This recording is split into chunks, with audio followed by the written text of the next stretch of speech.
Hi guys. It is a rainy day here in the Midwest, and I wanted to try to get a set schedule for reading from now on, but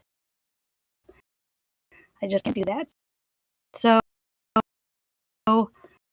um, I did say I'll do reading and deep thinking on a Friday night. So that's no problem. You can join me now. You can rewatch later. It doesn't matter to me.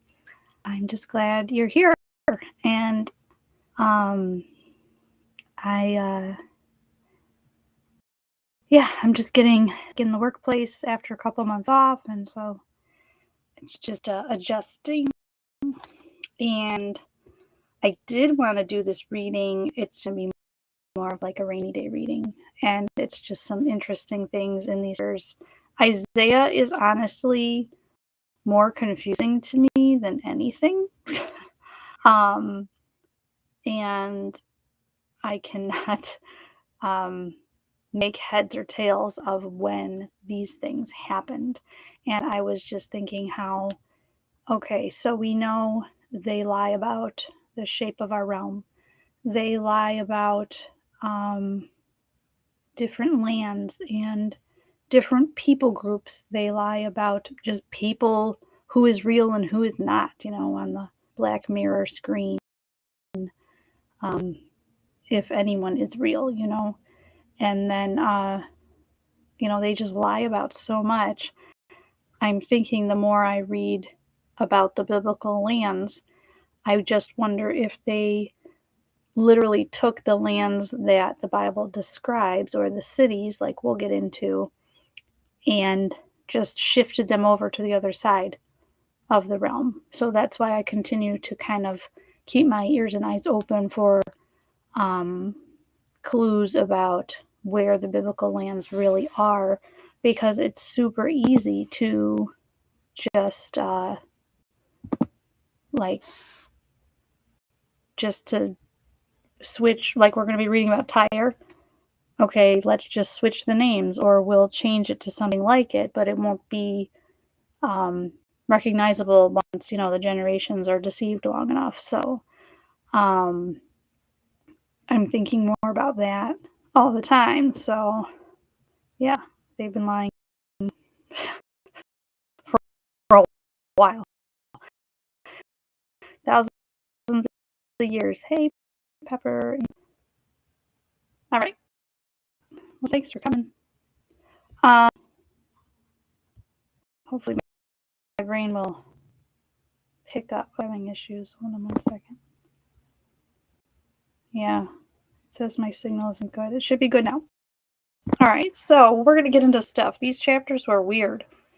It confused me even more, and so I don't know, they're just weird. We'll touch on it. A lot of weird stuff going on in 22. We're going to go through 3 chapters. So, all right, and I also am a little confused about how, Isaiah is a lot of punishments from the Most High, and then like he'll say that, oh, we'll get to it. You'll see what I mean.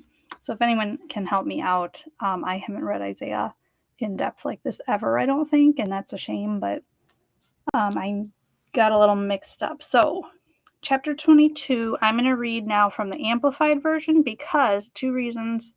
It does give these parentheses are kind of like definitions or expounding, amplifying the meaning of these words. But I also caught a couple of parenthetical phrases that weren't correct interpretations. So they ended up being strange. So we'll get to those. I hope I can remember which ones, because I didn't quite mark it. All right. So chapter 22 is about Judah. And the Amplified doesn't give my names of Yah Bible titled this, Judah will be punished. All right. So the mournful inspired diction, a burden to be lifted up concerning the valley of vision. I don't know where the valley of vision is. What do you mean, I wonder, that you have all gone up to the housetops? You who are full of shouting and tumultuous city, You are a tumultuous city, a joyous and exultant city. O Jerusalem, your slain warriors have not met a glorious death with the sword or in battle. All your military leaders have fled together without the bow, which they had thrown away. They had been taken captive and bound by the archers. All of you who were found were bound together as captives, though they had fled far away. Therefore I, Isaiah, said, look away from me. I will weep bitterly. Do not hasten and try to comfort me over the destruction of the daughter of my people. For it is a day of discomfiture and of tumult, of treading down, of confusion and perplexity from Yah Sabaoth. Yeah, confusion and complexity. Get ready for more perplexity. In the valley of vision, a day of breaking down the wall and a crying to the mountains. And in my vision I saw Elam take up the quiver with the troops, in chariots, infantry, and horsemen, Kir with Elam subject to Assyria, uncoupled. And it came to pass that your choice were full of chariots, and horsemen took their station and set themselves in offensive array at the gate of Jerusalem. Let me pause for a second. Many people, or at least a few people, have talked about the chariots being not like horse-drawn all the time, but possibly antiquitech or electrical, but I'm not sure. There's no really solid evidence on that, but I would assume it would be more technical than we have ever been taught. So again, I mention those things just to keep that as a mental picture for us because we're trying to decode kind of what's going on. All right. Verse 8. Then Yah removed the protective covering of Judah. Here's where it gets a little like back and forth. And you looked to the weapons in the house of the forest, the king's armory in that day. There's that forest again. You saw the breaches in the walls of the city of David, the citadel of Zion. So, as I said before in the last video, I'm wondering if star forts are what the citadels are. So, was there a star fort of Zion? Okay. You saw that the breaches were many. Since the water supply was still defective, you collected within the city's walls the waters of the lower pool. So that's a specific pool, a specific place. And like I said, I'm not using any commentaries because they'll just go back to the Middle East and the mainstream archaeological finds, which aren't true necessarily all the time. Verse 10, and you numbered the houses of Jerusalem, and you broke down the houses to get materials to fortify the city wall. You also made a reservoir between the two walls for the water of the old pool, but you did not look to the maker of it, nor did you recognize him who planned it long ago. So this is where it kind of gets confusing because that's capitalized there, maker, which is the Most High. This H is capitalized. That's referring to the Most High. So he was the maker of Zion. So now I'm wondering. I'm going way off on a limb, and it's okay. You know, don't think I'm crazy. It's just I'm just things just to throw it out there. Hey, Melissa. So if Yah made some kind of fort for Jerusalem, Zion, and it says he planned it long ago, you know, I don't know. I wasn't taught that in Bible college. Like, did Yah this fortress for them? Anyways, okay, verse 12. And in that day, Yahuwah Sabaoth called you to weeping and mourning, to the shaving off of all your hair in humiliation, and to girding with sackcloth. But instead see the pleasure and mirth, slaying oxen and killing sheep, eating flesh and drinking wine, with the idea, let us eat and drink, for tomorrow we die. So they're living like, you know, living la vida loca. Okay, and Yahuwah Sabaoth revealed himself in my ears as he said, surely this unatoned sin shall not be purged from you until you are punished, and the punishment will be death, says Yahuwah Sabaoth. Come, go to this contemptible steward and treasurer, to Shebna, who is over the house, but who is presumptuous enough to be building himself a tomb among those of the mighty, a tomb worthy of a king, and say to him, so now we're on to the next text, the next, now he's speaking just for this person who thinks better of himself. Okay. What business have you here? Unless, I don't know who this person is referring to. Okay. And whom have you entombed here, that you have the right to hew out for yourself a tomb here? He hews out a sepulchre for himself on the height, he carves out a dwelling for himself in the rock. Behold, Yah will hurl you away violently, and you, strong man, yes, he will take tight hold of you, and he will surely cover you with shame.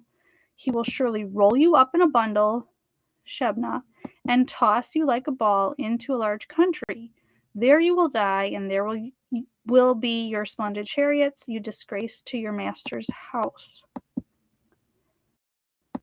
See, and then the word is kind of funny. Isn't that wording kind of funny? It should be, according to English rules, you will be a disgrace to your master's house. I don't know, like the wording even gets funny in this passage. So I guess in my Names of Yah Bible, it says, there you will become a disgrace to your master's household. Maybe that's just a typo. That's what's wrong, too, with all these translations. I mean, some of them are good, but then we get, how mixed up can we get, with all the wording? So it's kind of strange. Okay. So this person, Shebna, will be a disgrace, and Yah himself will take him and throw him out from wherever he wants to build his tomb. Okay, verse 19. And I will thrust you from your office, and from your station will you be pulled down. And in that day I will call my servant Eliakim, son of Hilkiah, and I will clothe him with your robe. I have heard this name before, but I don't have any context. I will clothe him with your robe, and will bind your girdle on him, and will commit your authority to his hand. He shall be the father to the inhabitants of Jerusalem and to the house of Judah. And the key of the house of David I will lay upon his shoulder.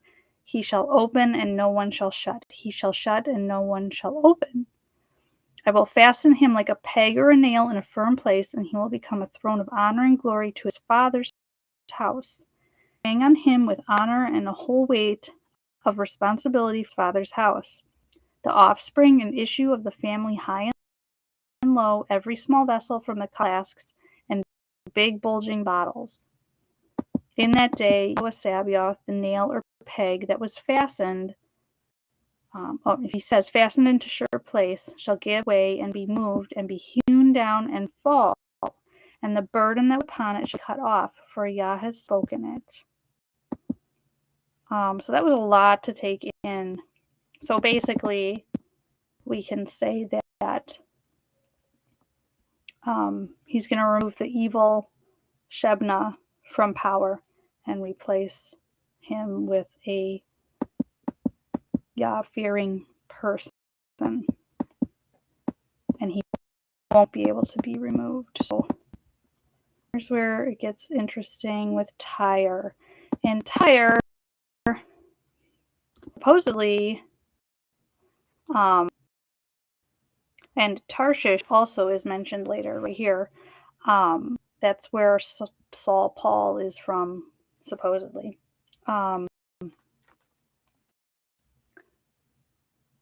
So that's interesting to think of. And Tyre and Tarshish are known for they were known for their ships. So I'm always thinking, okay, really, where was this place? Because as we go on, you're going to see it's not just going to say the sea, it's going to say a large body of water. And comparatively, Phoenician skull, you're right. Thank you. Comparatively, the seas in the Middle East are not as vast as the oceans that we know of. So, yeah. Greek. Yes, possibly. Okay, so chapter 23. Hey, Andrew, saw you. The mournful inspired prediction, a burden to be lifted up concerning Tyre. Wail, you ships of Tyre, from trading with Tarshish. For Tyre it wastes, so that there is no house, no harbor from the land of Kittim, Cyprus. They learn of it. Be still, you inhabitants of the coast, you merchants of Sidon. Your messengers passing over the sea have replenished you with wealth and industry. Industry is machinery, correct? And we're on great waters. There's that, great waters. The seed or grain of Shihor, the harvest due to the overflow of the Nile River was Tyre's revenue, became the merchandise of the nations. So we can even maybe correlate this area, the merchant nations. What is that today? So the U.S. has a lot of exports and imports. China, hello, China is huge with crappy exports. So I'm not saying I'm the sharpest tool in the shed. I'm just trying to make some connections.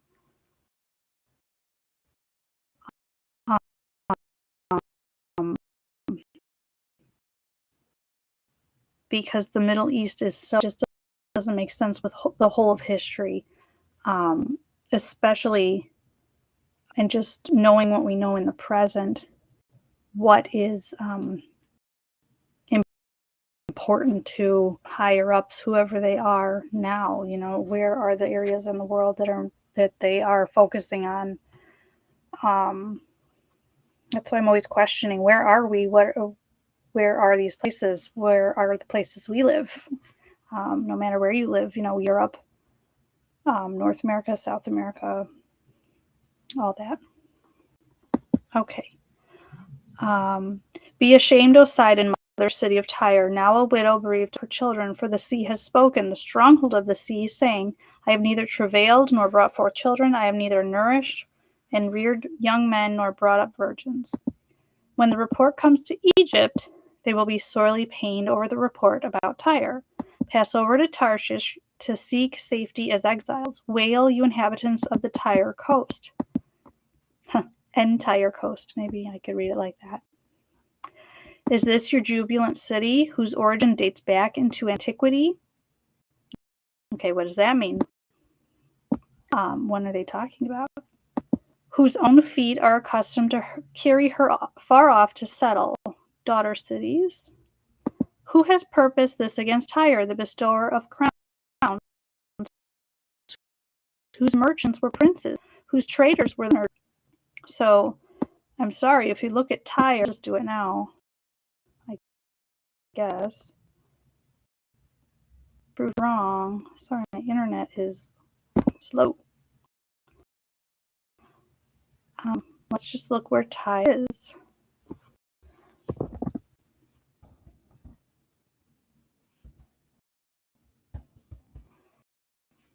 Okay. Bear with me 1 second. Kind of track. That's okay. We're kind of track.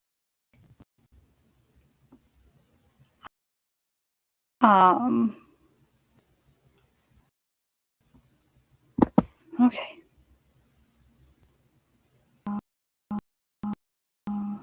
So I'm just going to was not that large. That's my point. I wanted to show you in comparison of how Isaiah is speaking about Tyre. It's not matching up with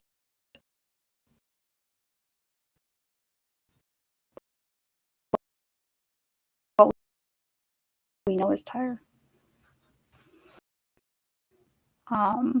It just doesn't make sense. I can probably tell you word for word or verbatim what a pastor would tell me if I asked any kind of question outside the realm of the latest commentary says. So that's not what I'm looking for. And I'm not looking to be confused or to be confusing. Things just don't make sense. They don't add up. Oh, really? This is going to take forever. Okay. We'll get there. I'll go back to it. So my point is they were honored of the whole realm. This was a pretty significant place. I think physically, the population and the presence of Tyre on top of their influence in the world. Okay, verse 9. Yahweh Sabaoth has purposed it, in accordance with a fixed principle of his government, to defile the pride of all glory, and to bring into dishonor and contempt all the honored of the earth. All right. So here's more judgment. Overflow your land like the overflow of the Nile River. Let me stop again. This seems to be referring to a specific time that the Nile River overflowed.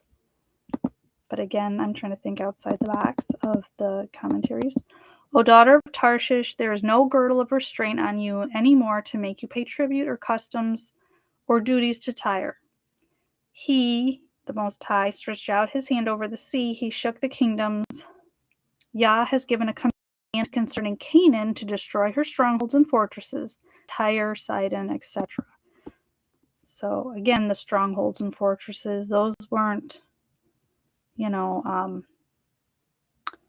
I'm just going to compare it to the limestone bricks or the mud bricks we were taught in Sunday school on the flannel graph, these mud huts and fortresses. These were formidable places. Hard to get through fortified cities, possibly star forts, or the like. I'm just going to put it that way. I'm going to make it broad. Okay, verse 12. He said, you shall no more exalt, you oppressed and crushed one, O virgin daughter of Sidon. Arise, pass over to Kittim, Cyprus, but even there you will have no rest. Look at the land of the Chaldeans. That people, and not the Assyrians, designed and assigned Tyre for the wild beasts, and those who previously dwelt in the wilderness. They shall set up their siege works. They overthrew its palaces. They made it ruin. It's an interesting phrase. Howl, you ships of Tarshish, for your stronghold of Tyre is laid waste. Your strength has been destroyed. And in that day, Tyre will be obscurity and forgotten for 70 years, according to the days of one dynasty. And in layman's terms, that talks about such as 70 years of a king's reign. So, hey, Snowman. Let me check the chat in case anyone gave me an answer. Sorry, it's hard to check the chat on here. Okay, Greek, Africa. Yes, possibly.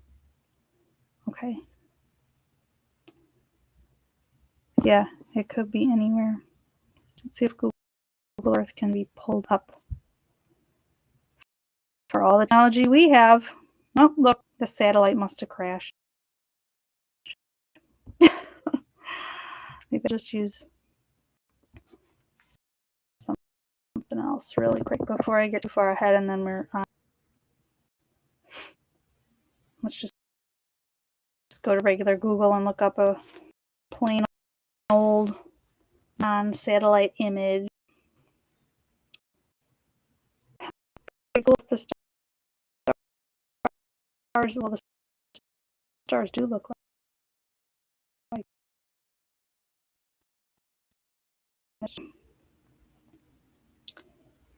So this is an interesting passage coming up. Okay, verse 15. In that day, Tyre will be in obscurity and forgotten for 70 years, according to the days of one dynasty, or to 70 years, just as 70 years of a king's ruling.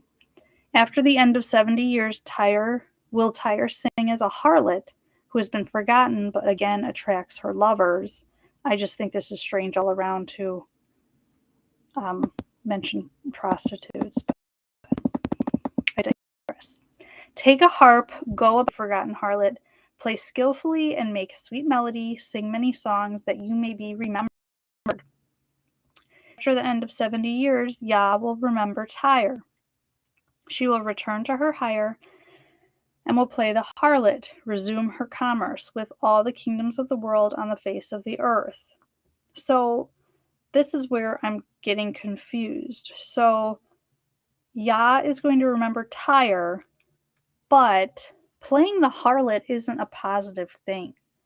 I know it's just a symbolism of how they Tyre must, they pretty much monopolize everything and go around and schmooze everybody into their business. Um, as it says, the kingdoms of the world on the face of the earth. But would a harlot make? I don't know. And like I said, I'm not going with the mainstream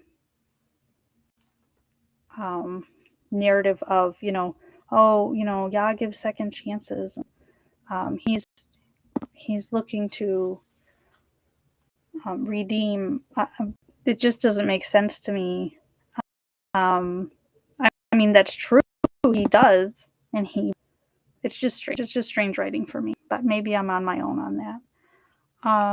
Okay, so verse 18, her gain and her hire, the profits of Tyre's new prosperity, will be dedicated to Yah eventually. It will not be treasured or stored up, for her gain will be used for those who dwell in the presence of Yah, the ministers, that they may eat sufficiently and have durable and stately clothing suitable for those who minister at Yah's altar, which, again, Yah's altar is Mount Zion, if you remember back in other chapters in Isaiah.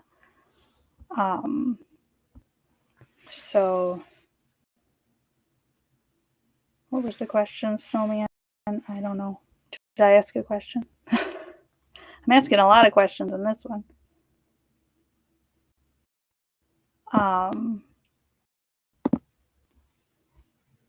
Sorry, I'm just kind of rambling today. So it was just kind of interesting to me to see that whole image played out of playing the harlot, and then Yah remembers them doing the same as they always have, but then all of this wealth will be in turn brought to Yah's ministers and used that way. But wouldn't that be considered, I don't know, like I'm just going to use Andrea terminology, dirty money? I don't know. Just my thought. I'm not sure. Okay, last chapter. Thanks for sticking with me. I hope I'm making sense. I feel like I'm not today, but anyway. Okay, chapter 20. Behold, Yah will make the land and the earth empty. Oh, yes, this is an interesting chapter. Here we go. They just get weirder and weirder. Okay, so I'm going to point out the little snippets that were interesting to me. So he will make waste and turn it upside down, twist the face of it. So I don't know when this happened or if it has happened yet, but completely changing the way our realm looked. Scatter abroad its inhabitants. Now it says the earth will be empty and make waste, turn upside down, but there will still be inhabitants. Okay. It shall be, so the land will be laid waste, but humankind will not be. It shall be as what happens with the people, so with the priest, as with the servant, so with his master, as with the maid, so with her mistress, as with the buyer, so with the seller, as with the lender, so with the borrower, as with the creditor, so with the debtor. The land and the earth shall be utterly laid waste and utterly pillaged, for Yah has said this. He's not saying by whom, though. The land and the wither, the world lunches and withers, the high ones of the people and the heavens with the earth languish. The land and the earth also are defiled by their inhabitants, because they have transgressed the laws, disregarded the statutes, and broken the everlasting covenant. So we do see this now. We definitely see this next part. Therefore, a curse devours the land and the earth. That's kind of a continuing saga of what we see around us, with the chemtrails and stuff. I don't know. I'm just trying to pull things out. I'm no expert on anything. Am I still live? Yeah. Okay. Good. Okay. Therefore, curse devours the land and the earth, and they who dwell in it suffer the punishment of their guilt. Therefore, the inhabitants of the land and the earth are scorched and parched under the curse of Yah's wrath, and few people are left. So, this isn't talking about the last, I'll say, reset of what will happen when he makes a new heaven and new earth. This is a different punishment where he uses fire, but few people are left. So not many, but there are people left. The new wine mourns, the vine languishes, all the merrymakers sigh. The mirth of the timbrels is stilled, the noise of those who rejoice ends. The joy of the lyre is stopped. No more will they drink wine with a song. Strong drink will be bitter to those who drink it. The wasted city of emptiness and confusion is broken down. Every house is shut up so that no one may enter. There is streets for wine. All joy is darkened. The mirth of the land is banished and gone into captivity. So if this isn't reset language, I don't know what is. And that's kind of what I wanted to get was that kind of thinking.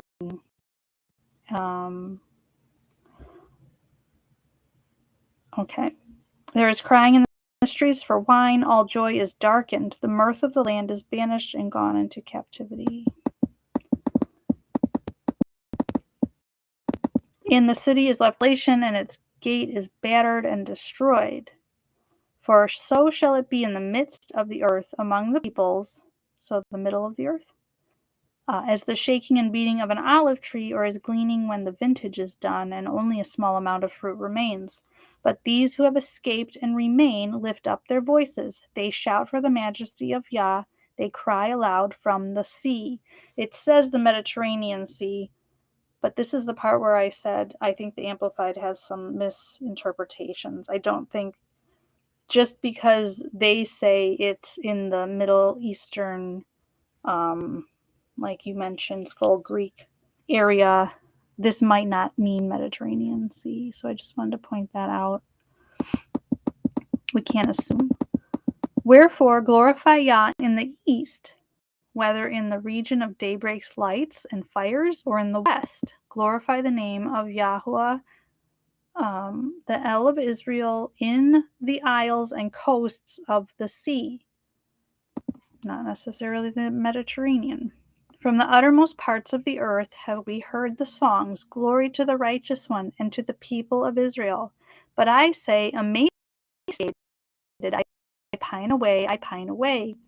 Woe is me, the dealers deal treacherously. Yes, the treacherous dealers deal very treacherously. Terror and pit, destruction, and snare are upon you, O inhabitant of the earth. And he who flees at the noise of the terror will fall into the pit, and he who comes up out of the pit will be caught in the snare. For the windows of heaven, the heavens are opened as in the deluge. So that's referring to the flood. The foundations of the earth tremble and shake. F.E. reference. The earth is utterly broken. The earth is rent asunder. The earth is shaken violently. So we see evidence of past events that could have done this, because we know that our civilizations and past civilizations are built upon other past civilizations. They just don't know the full history. The earth shall stir like a drunken man, and shall sway to and fro like a hammock. Its transgression shall lie heavily upon it. It shall fall and not rise again.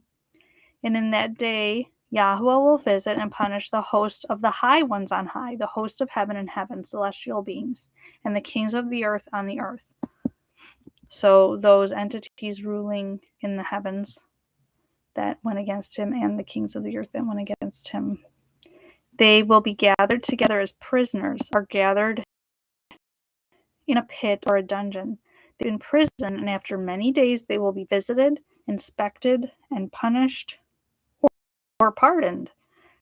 Then the moon will be confounded, and the sun ashamed, when they compare their ineffectual fire to the light of Yahweh Sabaoth, who will reign on Mount Zion and in Jerusalem, and before his elders will show forth his glory.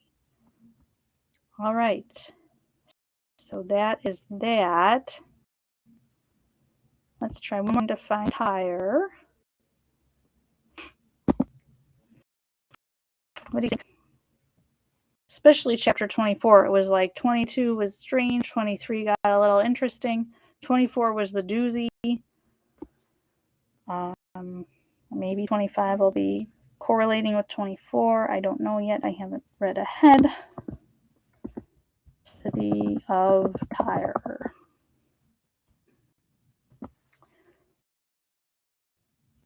All right. And I'm not looking to debate. I really don't have a debate to debate. Yeah, earthquakes. Everything seems like a lie or just fabricated. So yeah. Yeah, the Bible is a full reset book. It's really strange.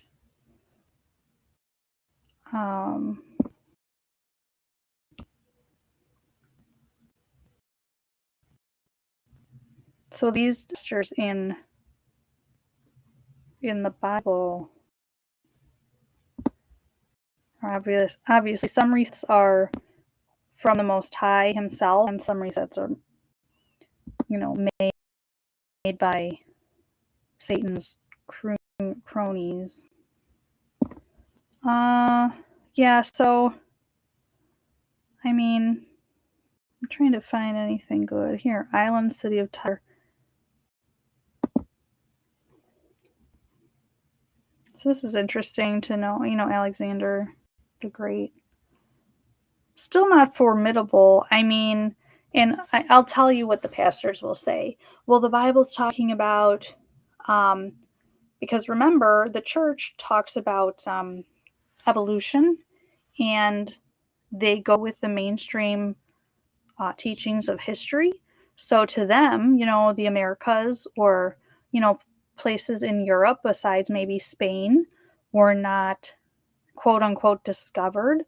So they would say to me, if I questioned something, they would say, well, Tyre was the largest port in that area because that was the known world, that the Middle East was the known world. And then Paul going to Spain was the farthest that anyone had tried to go to. An earthquake. Yeah, actually, Mel, I felt an earthquake in Illinois a while ago. It was literally 3 seconds long, but it on the Richter scale. So it was strange. And not I felt it. I think I saw the dresser like rattle, and it was the middle of the night or early in the morning. It did wake me up. I felt the bed move, and I saw the dresser kind of shake. It was strange. So yeah, what I'm saying is this comparatively being a huge commercial center of industry and trade and exports and imports, it doesn't add up. I mean, so even Wise Up is a great channel to look at these things, and he can decipher a lot of what's rebuilt by archaeologists to just push the mainstream and what materials truly are. So things like that. Yeah, thanks, Skull. It's sorry. Yeah, Africa, Greece. My family's from over here.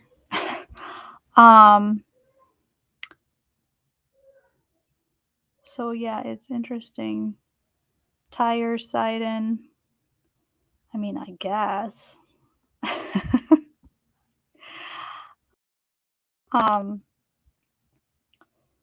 But yeah, even to have the whole building.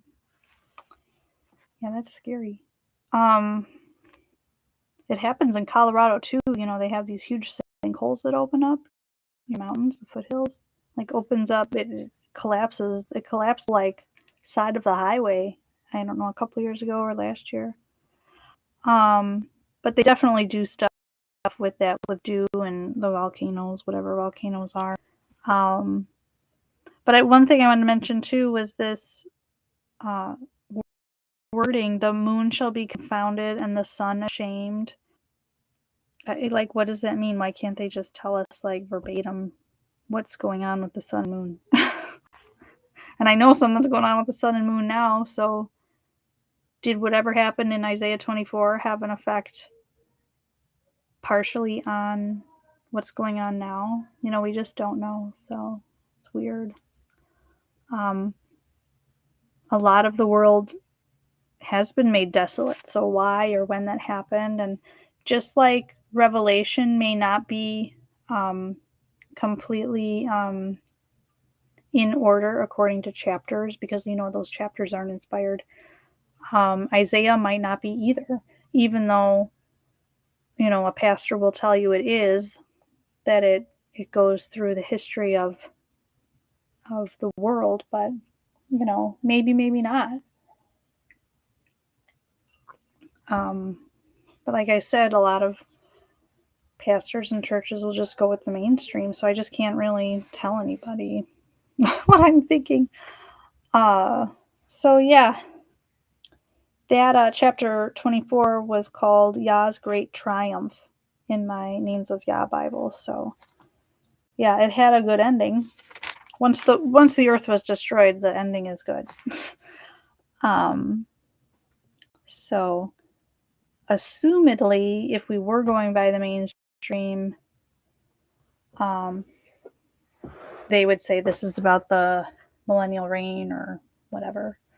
Yeah, they'll tell you what they learned in Bible college. You're right, because I went to Bible college too, and I always say they might have taken more Greek and Hebrew than me, but when I went to Bible college, they made us take as many credits as was equal to a Bible minor. So, I'm not that far away from being as educated as pastors. And I don't say that with pride. I'm just, here's my little soapbox. I'm just tired of pastors acting like they know more than the people just because they're on the pulpit. It's just not true. So, they can tell me all they want to tell me. It doesn't mean they're right. Yeah. And in Bible college, let me tell you, what are textbooks in Bible college? They are based on authors that they subscribe to, of the certain doctrines, man-made doctrines, or they are literal. The textbooks are literal commentaries by people, of course, that are of the same doctrinal understanding or the same views. They never let you look otherwise. So weird. But yeah, I can go along with the best of them and do things like that. Oh, sorry about that. No editing right now. So yeah, Bible college or not, you can figure it out on your own because we have the Holy Spirit, right? All right, enough of my yapping. That's a long enough Bible study, almost 45 minutes. But thanks for joining me. Yeah, keep your eyes and ears open, and let me know anything else you might find out, or anything you might know more than me. We can learn together or figure things out together. Thanks, guys. Blessings.